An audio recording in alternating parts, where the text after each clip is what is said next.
Hello friends, welcome to our channel Tile Wizards. ఇప్పుడు దాకా మీరు నా ఛానల్ కొత్తగా చూస్తున్నట్టయితే లైక్ చేయండి, షేర్ చేయండి, సబ్స్క్రైబ్ చేసుకోండి. మరిన్ని డిజైన్ ఆఫ్ స్టీల్ స్ట్రక్చర్ మీద డిజైన్స్ కోసం మా ఛానల్ సబ్స్క్రైబ్ చేసుకోండి. సో ఇంకా నేను డిజైన్స్ చేస్తూనే ఉంటాను. ఇవాళ టాపిక్లో ఏంటంటే లాటరల్లీ అన్సపోర్టెడ్ బీమ్స్ మీద డిజైన్ అయితే చేద్దాం. సో ఫస్ట్ దాని గురించి కొంచెం డీటెయిల్గా ఒక థియరీ అయితే చూద్దాం కొంచెం. దాని తర్వాత ఒక డిజైన్ ప్రాబ్లం కూడా చేద్దాం. So let's go into the topic now. So laterally unsupported beams. So the beam which is unsupported in lateral directions such beams are called laterally unsupported beams. So A beam అయితే lateral direction లో unsupported గా ఉంటుందో ఆ beams ని laterally unsupported beams అంటారు. What happened if the beam is laterally unsupported? ఏమవుతుంది మనకి beam అనేది unsupported అయితే ఏంటంటే బీమ్ ఫస్ట్ అనేది బెండ్ అవుతుంది, వర్టికల్ డైరెక్షన్లో బీమ్ అనేది బెండ్ అవుతుంది, దెన్ ట్విస్ట్ అవుతుంది. దాని తర్వాత ఫస్ట్ వర్టికల్ డైరెక్షన్లో వర్టికల్ డైరెక్షన్లో బెండ్ అయిన తర్వాత నెక్స్ట్ ట్విస్ట్ అవుతుంది. సో మీకు ఇక ఎగ్జాంపుల్ ఇమేజ్ చూసుకోవచ్చు ఇక్కడ. అండ్ సెక్షన్ XX దీనికి చూసుకుంటే మీకు ఇక్కడ వర్టికల్ డైరెక్షన్లో నీకు ట్విస్ట్ అనేది జరుగుతుంది. ఇక్కడ ట్విస్టింగ్ లీడ్స్ టు ఫెయిల్యూర్ మనకు తెలిసిందే. So causes for twisting, if loads does not pass through it's shear centre, twisting అనేది అక్కడ అవుతుంది. If with of the member అనేది మోర్ దాన్ థిక్నెస్ ఉంటే అండ్ అది కూడా సబ్జెక్టెడ్ బై లోడ్ అయి ఉంటే అప్పుడు ట్విస్ట్ అనేది వస్తుంది. ఇది ప్రాక్టికల్గా ప్రూవ్ అయింది మనకి. సెకండ్, సో డిజైన్ ప్రొసీజర్ కనుక చూసుకున్నట్టయితే ముందు లాటరల్లీ అన్సపోర్టెడ్ బీమ్కి ఫస్ట్ ఏంటంటే మనం క్యాలిక్యులేట్ చేయాల్సింది ఏంటంటే ఎంమ్యాక్స్ విమ్యాక్స్ క్యాలిక్యులేట్ చేసుకోవాలి. సెకండ్ చూసుకున్నట్టయితే క్యాలిక్యులేట్ జెడ్పీ రిక్వైర్డ్ కనుక్కోవాలి. For laterally unsupported beams ZP required formula వచ్చేసి M max by f i into gamma M0 into 1.2 to 1.5 ఇది. సో మనం ఇదైతే గుర్తుపెట్టుకోవాలి. ఈ మధ్య వాల్యూస్ అయితే వేసుకోవచ్చు మనం. అండ్ థర్డ్ స్టెప్ కనుక చూసుకున్నట్టయితే select a suitable section and classify the section. ఫోర్త్కి చూసుకున్నట్టయితే check for shear capacity. Already మనం ఒకసారి అయితే చేసాము, ఇది మనం గ్యాంట్రీ గడ్డర్లో చెక్ ఫర్ షియర్ కెపాసిటీ అదే ఫార్ములా ఇక్కడ కూడా. V d A v F/W by gamma M0 into √3. So ఇదే ఫార్ములా అక్కడ కూడా. సో ఇక్కడ కూడా ఏంటంటే వీడి అనేది greater than equal to V max అయితే safe. In case less than request అలా లెస్ దాన్ వచ్చేస్తుందంటే అది సేఫ్ కాదు, నాన్ సేఫ్. ఫిఫ్త్ స్టెప్ కనుక చూసుకున్నట్టయితే check for moment capacity.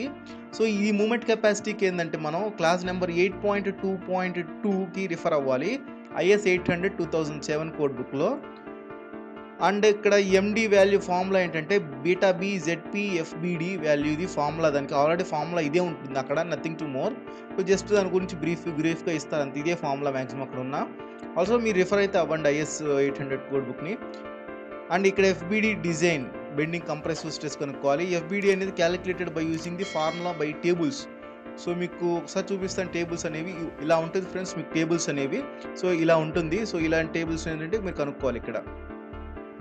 And చూసుకుంటే సిక్స్త్ స్టెప్ చూసుకుంటే check for web buckling and web clipping. So ఇదే friends ఇంకా లాస్ట్ స్టెప్ అనేది. ఇంకా ఈ స్టెప్తో ఏంటంటే మీకు డిజైన్ అనేది కంప్లీట్ అయిపోతుంది. అట్ లాస్ట్ మీరు కనుక్కోవాల్సిన వెబ్ క్లిప్పింగ్ ఒకటి, వెబ్ బక్లింగ్, వెబ్ క్లిప్పింగ్ అనేది కనుక్కోవాలి మీరు. సో ఈ రెండు కనుక్కుంటే అట్ లాస్ట్ మీకు సక్సెస్ఫుల్గా మీరు డిజైన్ అనేది కంప్లీట్ అయిపోతుంది. ఇప్పుడు ఎగ్జాంపుల్ ప్రాబ్లమ్ ఒకటి చూద్దాం. Design A laterally unsupported beam to carry an UDL of 50 kN meter.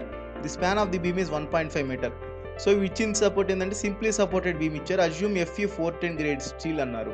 So first మనం గివెన్ రాసుకుందాం. సో గివెన్ మనకి UDL ఇచ్చారు, 50 kN ఇచ్చారు.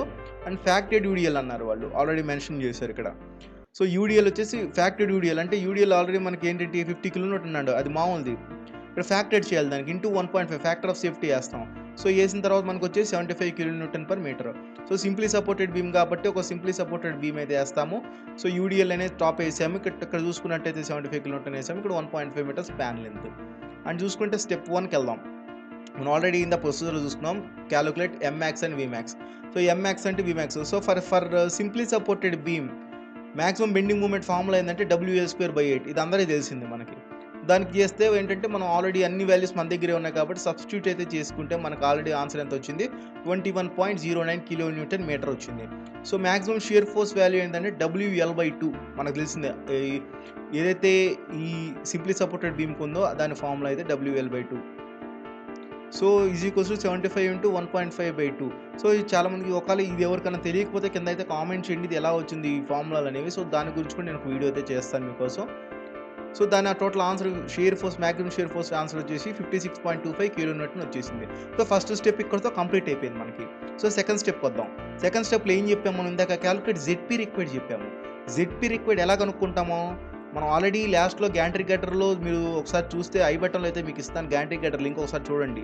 సో మీకు అది ఈజీగా ఉంటుంది. ఈజీ స్టెప్స్ అయితే నేను ఇవ్వడం జరిగింది.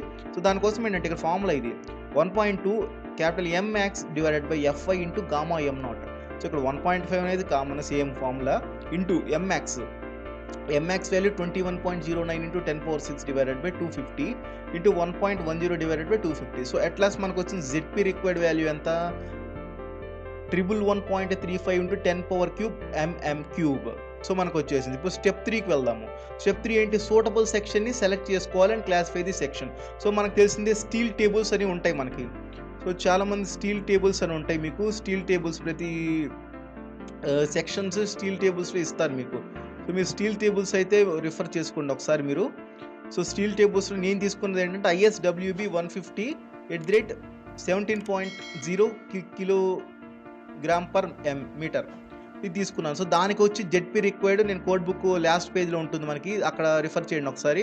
జెడ్పీ 126.86 ఇంటూ 10³ mm³ వచ్చింది. దీన్ని బట్టి ఏంటంటే నేను ఒక ఫిగర్ అనేది డెవలప్ చేసుకున్నాను. ఇక్కడ చూసుకోండి ఒక ఐ సెక్షన్ తీసుకున్నాను. సో ఆల్రెడీ ఇక్కడ మనం చూస్తుంటే ISWB అంటే మనకు తెలిసింది ఐ సెక్షన్ తీసుకున్నాను ఒకటి. ఐ సెక్షన్లో ఇది వచ్చేసి 8, ఇక్కడ వచ్చేసి దీని థిక్నెస్ వచ్చేసి 5.44 mm. టోటల్ ఇక్కడ ఈ ఎడ్జ్ నుంచి ఇక్కడ దాకా అయితే 150 mm. సో దీని థిక్నెస్ వచ్చేసి 7 mm. సో ఇలా from table number 2 B/TF. So table number 2 open చేసుకోండి. IS 800లో 2007 కోడ్ బుక్లో టేబుల్ నెంబర్ 2 ఓపెన్ చేస్తే B/TF is equals to 100/2 divided by 7. So ఇది ఏంటంటే 7.14 వచ్చింది. It is less than 9.4. అక్కడ డిఫరెంట్గా ఏంటంటే మనకి 9.4 అనే డిఫరెంట్గా ఈస్తూ ఇస్తారు మనకి. సో అప్పుడు ఏంటంటే మనం ఏ క్లాస్లో ఉంది ఫస్ట్ మనం అసలు ఏ క్లాస్లో ఉందో కనుక్కున్నాం. సో ఇదేంటంటే B/TF అనేది క్లాస్ 1లో ఉంది కాబట్టి ఓకే. దెన్ D/TW కనుక్కోవాలి. D/TW కనుక్కోవడానికి ఫార్ములా ఏంటంటే D-2 into TF plus R divided by TW. So ఇది కనుక్కుంటాము. నెక్స్ట్ దీని ద్వారా ఏంటంటే మనకు ఆల్రెడీ అన్ని వాల్యూస్ తెలుసు కాబట్టి అన్నింటిలో సబ్స్టిట్యూట్ అయితే చేస్తున్నాను నేను. ఇక్కడ సబ్స్టిట్యూట్ చేసిన తర్వాత నాకు వచ్చిన వాల్యూ అంటే 22.22 విచ్ ఇస్ లెస్ దెన్ 84 అక్కడ ఉంది ఆల్రెడీ. సో ఇక్కడ కూడా మనకు క్లాస్ 1 వచ్చింది. So the selected section comes under class 1 plastic అని చెప్పేసి మనం ఇక్కడ రాసేస్తున్నాము. సో నెక్స్ట్ స్టెప్ 3 కంప్లీట్ అయిపోయింది. ఇక్కడతో మనం కనుక్కున్నాము అది అంటే అండర్ క్లాస్ 1 ప్లాస్టిక్ వచ్చిందని చెప్పి సెక్షన్ అనేది కనుక్కున్నాము. Step 4 check for shear capacity. Shear కెపాసిటీకి ఫార్ములా అయింది VD is equals to AVF/W/√3 into gamma M0. ఇది ఆల్రెడీ మన కోడ్ బుక్లో ఉంటుంది. ఒకసారి కోడ్ బుక్లో రిఫర్ అయితే చేయండి. సో ఆల్రెడీ వాల్యూస్ అని మనకు తెలిసింది 1. సో అన్నీ సబ్స్టిట్యూట్ చేస్తాం. FIW అంటే 250 ఆల్రెడీ ఇచ్చారు మనకి ఈ క్వశ్చన్లో. 2 3 ఇంటూ గామా M0 ఆల్రెడీ 1.10 మనకు తెలిసిందే. డైరెక్ట్గా ఇది ఆన్సర్ కోడ్ బుక్లోనే ఉంటుంది ఇది వాల్యూ. సో ఇక్కడ మనం ఏంటంటే ఇంత వచ్చింది 106.28 kN వచ్చేసింది. It is greater than Vmax. మనకి Vmax కంటే ఇది ఎక్కువ వచ్చేసింది. సో ఇబ్బంది అయితే ఏం లేదు మనకి ఇప్పుడు. సో Vmax కంటే ఎక్కువ వచ్చింది కాబట్టి ఏంటంటే మనకి ఇది హెన్స్ ఓకే. సో ఆల్రెడీ మనం Vmax అయితే క్యాలిక్యులేట్ చేసాం ఫ్రెండ్స్. మనం ఒకసారి చూసుకుంటే సో ఇక్కడ ఒకసారి నేను ఫస్ట్కి వెళ్ళి చూపిస్తున్నాను మీకు. సో ఇక్కడ మనం Vmax అంత వచ్చేసిందని. సో ఇక్కడ Vmax చూసుకుంటే 56.25 వచ్చింది. సో ఇక్కడ మనం చూసుకున్నట్టయితే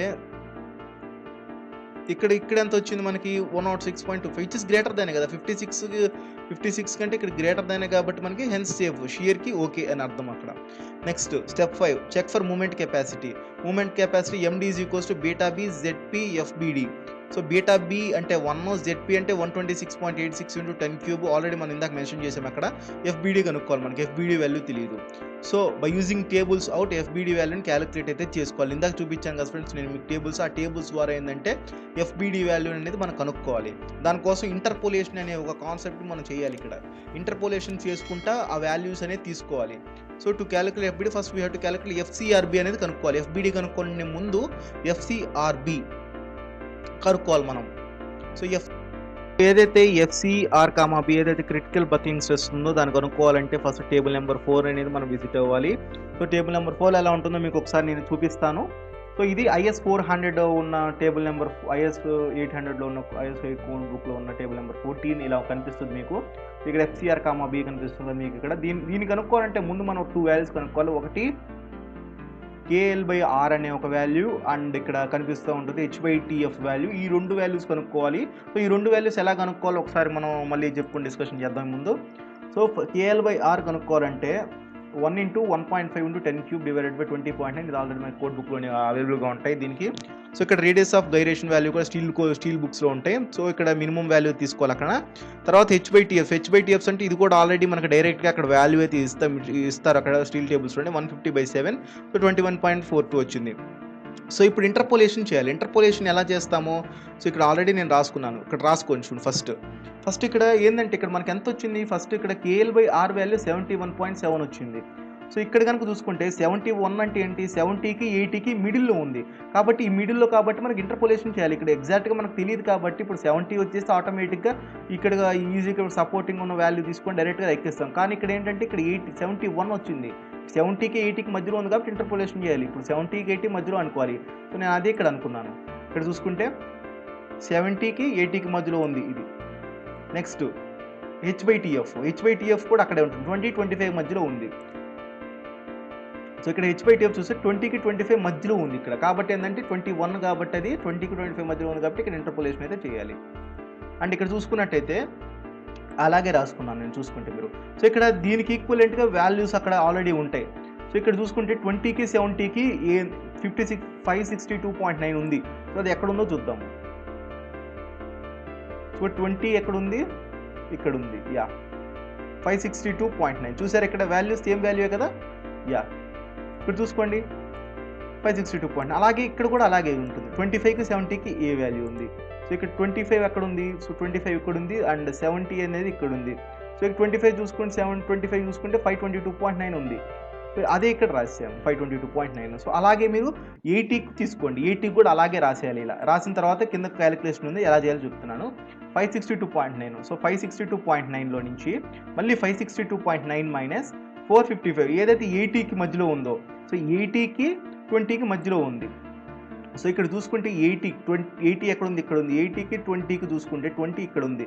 సో ఇక్కడ వాల్యూ ఉంది. సో ఇదే వాల్యూని మళ్ళీ ఇక్కడ రాసుకున్నాను నేను 455.3. ఇది కూడా అంతే సేమ్ 25కి 80కి మధ్యలో ఇందాకలాగా. సో అలాగా రాసుకున్న తర్వాత divided by 80 minus 70 into 71.77 minus 70. So ఇక్కడ వచ్చిన వాల్యూ ఎంత, 543.85 Nm². సో ఇక్కడ చూసుకుంటే 522.9లో నుంచి 522.9 మైనస్ ఇక్కడ వాల్యూస్ సేమ్ వాల్యూస్. ఇక్కడ రిఫర్ అవుతూ ఉండండి మీరు ఒకసారి, మీ నోట్బుక్లో రాసుకోండి ఇది. అప్పుడు మీకు ఈజీగా పక్కన పెట్టి అర్థమైపోతుంది మీకు ఇంటర్పోలేషన్ అనేది. కొంచెం ఇంపార్టెంట్ ఫ్రెండ్స్, ఇది జాగ్రత్త చేయాలి ఇంటర్పోలేషన్ అనేది. ఇక్కడ 522.9 minus 417.22 divided by 80 minus 70 into 71.77 కదా మనకు కావాల్సిన మేజర్, ఇంటూ 70 డివైడెడ్ 70. సో ఇది మొత్తం చేస్తే 504.19 Nm².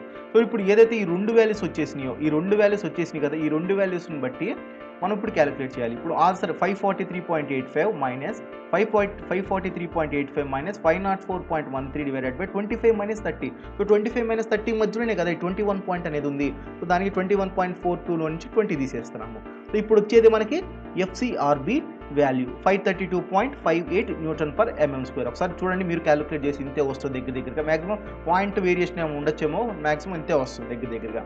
అండ్ నెక్స్ట్ చేయాల్సింది ఏంటంటే 13A for rolled sections, 13B for welded sections. So ఇక్కడ నేను యూజ్ చేసేది ఏంటి 13A. So FBD వాల్యూకి, FCRB value మనకు తెలుసు, FI వాల్యూ తెలుసు. ఒకసారి నేను 13A ఒకసారి ఓపెన్ చేద్దాం. సో మీకు కనిపిస్తుంది ఇక్కడ ఇది 13A ఫ్రెండ్స్. సో ఇక్కడ కనిపిస్తూ ఉండొచ్చు మీకు 13A design bending compression stress అని ఉంటుంది. ఇక్కడ కనుక్కోవాలంటే FCRB కావాలి, ఇక్కడ FI కావాలి. సో మనకి FI తెలుసు, FBD తెలుసు, 2 వాల్యూస్ తెలుసు కాబట్టి ఏంటంటే ఈ మధ్యలో ఇప్పుడు అలాగే గీసుకున్నాను ఇందాకట్లాగే సేమ్ ఇంటర్పోలేషన్ ఫార్ములా ఫ్రెండ్స్. ఇక్కడ నథింగ్ టు మోర్. సో అక్కడ ఎలాగుందో ఇక్కడ అలాగే ఇక్కడ 188 ఇక్కడ అక్కడ ఏంటంటే FCRB దగ్గర 532 ఉంది అనుకుంటే ఇక్కడ మీరు చూసుకోండి 532 ఎక్కడ ఉంది, 532 అంటే ఎక్కడ ఉంది, సో ఈ రెండింటి మధ్యలో ఉంది, 600కి 500కి మధ్యలో ఉంది కాబట్టి ఇక్కడ 2 వాల్యూస్ తీసుకుంటాము కాబట్టి ఇక్కడ అలాగే తీసుకున్నాము. సో 600కి మధ్యలో 532.58 ఉంది. ఇలాగే ఇక్కడ 188కి 197.7 మధ్యలో ఒక వాల్యూ ఉంటుంది. ఆ వాల్యూ అదే కనుక్కుంటున్నాం మనం అక్కడ సేమ్ టు సేమ్. ఇక్కడ ఇక్కడ ఏదైతే మనకి టాప్లో వాల్యూస్ ఉన్నాయి కదా, ఈ వాల్యూస్ 250 కాబట్టి డైరెక్ట్గా మనకి వాల్యూస్ ఉంటే ఆ వాల్యూస్ని బట్టి ఆ పైన కింద వాల్యూస్ని చేయటమే. ఇక్కడ ఏంటంటే ఇక్కడ సేమ్ కాదు, ఇక్కడ డైరెక్ట్గా వాల్యూ ఇచ్చేసారు మనకి. కాబట్టి ఏంటంటే ఇక్కడ మనం 2 టైమ్స్ ఇంటర్పోలేషన్ చేయవసరం లేదు.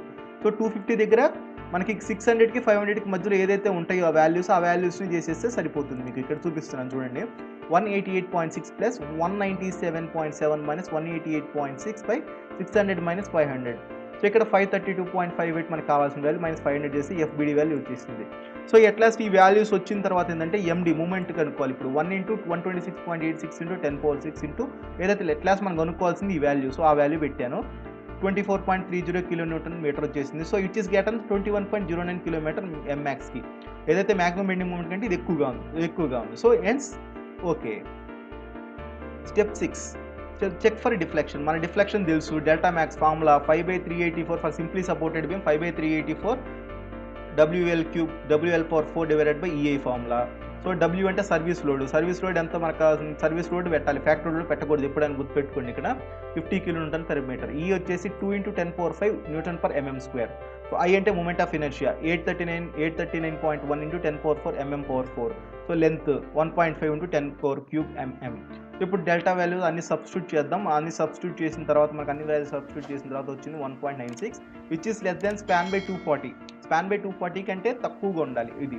సో మనకి చేస్తే ఇప్పుడు ఎంత వచ్చింది నాకు 6.25. అంటే ఇది తక్కువే కదా, 6.25 కంటే ఇది తక్కువే, లెస్ దెన్ ఉండాలి. స్పాన్ బై 240కి తక్కువ ఉంటేనే హెన్స్ ఓకే. ఇన్ కేస్ ఇక్కడ పెరిగితే ఇక్కడ 1.96 ఇక్కడ 1.96 కంటే తగ్గింది అనుకో, 0.25 అలా వచ్చింది అనుకోండి, అప్పుడు మనం ఎక్కడో తేడా కొట్టేసింది, ఎక్కడో రాంగ్ వచ్చేసింది, ఇంటర్పోలేషన్ తప్పు వస్తుంది. దానికి ఇంటర్పోలేషన్ అనేది కొంచెం జాగ్రత్తగా చేయాలి, ఇలా తప్పులు రాకుండా ఉండాలంటే. Step 8 check for web crippling. Web crippling కూడా కోడ్ బుక్లో ఫార్ములా ఉంటుంది. దీని ఫార్ములా ఇదే ఫ్రెండ్స్, మీరైతే నోట్ చేసుకోండి. FWC = B + N TW FI divided by gamma m0. So ఇక్కడ డిస్పర్సింగ్ యాంగిల్ 1:2.5 అన్నాం. So N = 2.5 × TF + R. ముందు N కనుక్కోవాలి. 2.5 ఇంటూ ఏదైతే N ఉందో ఈ N కనుక్కోవాలి ముందు. దానికి ఫార్ములా ఇది 2.5 × TF + R. So 2.5 × 7 + R. TF value మనకు తెలుసు, R తెలుసు. సో అండ్ 37.5 mm వచ్చేసింది. సో ఇప్పుడు FWC కనుక్కోవాలి. FWC వచ్చేసి 100 + 37.5 × 5.4 × 250 డివైడెడ్ బై 1.10. సో ఇక్కడ టోటల్ ఆన్సర్ ఎంత వచ్చింది? FWC వచ్చేసి 168.75 కిలో న్యూటన్ వచ్చేసింది. So which is greater than end reaction. End reaction మనకి total 56.25 kilonewtons. Hence safe అయిపోయింది. మనం ఏదైతే డిజైన్ చేసామో ఇప్పుడు దాకా ఆ డిజైన్ అనేది ఇప్పుడు సేఫ్. సో అంటే మనం ఇప్పుడు దాకా కంప్లీట్ అయిపోయింది. ఇక్కడతో మనకి డెడ్ ఎండ్, ఇక్కడతో డిజైన్ కంప్లీట్ అయిపోయింది మనకి. సో ఇది ఫ్రెండ్స్ ఈ డిజైన్ మీకు అర్థమైందని అనుకుంటున్నాను.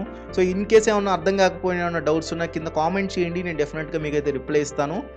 సో నాకు తెలిసినంత వరకు ఇది కొంచెం ఈజీగా చేయొచ్చు, మనం ఈ స్టెప్స్ ప్రకారంగా చూసుకొని ఈజీగా అయితే చేయొచ్చు. మనం కొంచెం జాగ్రత్తగా ఇంటర్పోలేషన్ దగ్గర కొంచెం మీరు జాగ్రత్తగా చేస్తే ఈజీగా ఉంటుంది.